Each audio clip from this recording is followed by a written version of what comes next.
গিরাতে যদি পানি থাকে, পানির ভিতরে যদি কোনো মাছি অথবা যদি পিঁপড়া থাকে, হয়তো আমরা গিলাস ঢেলে পানিটা ফেলে দেই, তা হয়তো সবাই জানেন। কিন্তু যদি এই গিলাতেই যদি ছলপট থাকতো, এই ছলপটে যদি অথবা পোকা অথবা মাছি অথবা পিঁপড়া যাই পড়ুক না কেন, আমরা চামচ দিয়ে তুলে ওইটা ফেলিয়ে দিতাম, আর বাকিটুকু ছলপট লাগতাম খাবো মনে করে।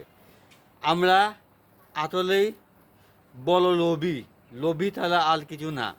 কারণ লোভী শুধুমাত্র পানির উপরে দেখা যাচ্ছে কি পানিটা দেওয়াতে তো পানি তো পাওয়াই যায়, পানিটা ফেলা দেয় আমরা। আর তারা ছলপট মলপট বিভিন্ন কিছু গুলায় তারা কিন্তু ফেলে না, আপনার এক বেল চামচ দিয়ে ওই পোকাটা ফেলা দেয় আর ছলপটটা খেয়ে নেয়। তাহলে বোঝেন কত ছাত্র পল আমরা। এবং বিভিন্ন লোক, এরকম লোক আছে। আমি আপনি বোঝানোর কারণে আপনাদেরকে বললাম।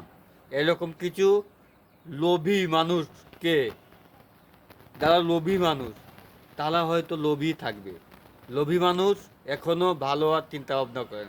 পোকা মাকড় পড়লে বলে সেটা খাওয়ার থেকে বিরত থাকবে, সেটা খাবেনই না। যেটা বহুত বড় দামি কিছু হোক না কেন, সেটা খাওয়া যাবে না। খালি বলেই আপনারই ক্ষতি। এতে বিভিন্ন রকমের সমস্যা দেখা দেয়। ও আপনারা না জানে যদি, যেটা জানেন সেটা তো আপনারা জানেনই, আর যেটা না জানি খান সেটা খালি কোনো সমস্যা নেই। জেনে শুনে যদি আপনার স্বল্পত থাকে তাও আপনার ফেলা দেওয়া লাগবে।